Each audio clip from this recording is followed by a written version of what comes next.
ഒരു സ്ത്രീക്കും breast cancer ഉണ്ടാവില്ല എന്ന് ആഗ്രഹിച്ചാലും ഇന്ന് സ്ത്രീകളുടെ ഇടയിൽ കാണുന്ന ഏറ്റവും കൂടുതൽ വ്യാപിക്കുന്ന ക്യാൻസറും ബ്രസ്റ്റ് ക്യാൻസർ ആണ്. പക്ഷേ ഏറ്റവും എളുപ്പത്തിൽ നേരത്തെ കണ്ടുപിടിക്കാൻ പറ്റുന്ന ക്യാൻസറും ഇത് തന്നെയാണ്. ഈ ലക്ഷണങ്ങളിൽ ഏതെങ്കിലും ഒരു ലക്ഷണം തീർച്ചയായിട്ടും ഇതുള്ളവർക്ക് കാണും. എല്ലാ സ്ത്രീകളിലേക്കും ഈ വീഡിയോ മാക്സിമം ഷെയർ ചെയ്യണം.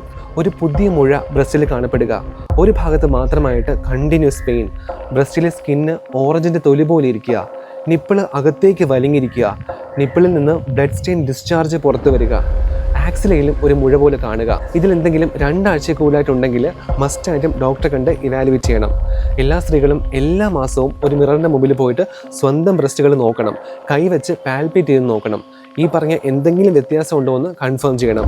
ഇനി വീട്ടിൽ ആർക്കെങ്കിലും ബ്രസ്റ്റിലോ ഓവറിയിലോ ക്യാൻസർ ഉണ്ടായിട്ടുണ്ടെങ്കിൽ ചെറിയ ഏജിൽ തന്നെ നിങ്ങളും അൾട്രാസൗണ്ട് അല്ലെങ്കിൽ മാമോഗ്രാം വെച്ച് സ്ക്രീനിങ് സ്റ്റാർട്ട് ചെയ്യണം.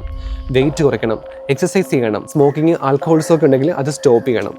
ബ്രസ്റ്റ് ഫീഡിങ് ചെയ്യുന്നത് റിസ്ക് കുറയ്ക്കുക എന്ന് ഓർക്കുക. നേരത്തെ കണ്ടുപിടിച്ചാൽ ഏറ്റവും എളുപ്പത്തിൽ ട്രീറ്റ് ചെയ്യാൻ പറ്റുന്ന ഒരു ക്യാൻസറാണ് ബ്രസ്റ്റ് ക്യാൻസർ എന്ന് മറക്കരുത്.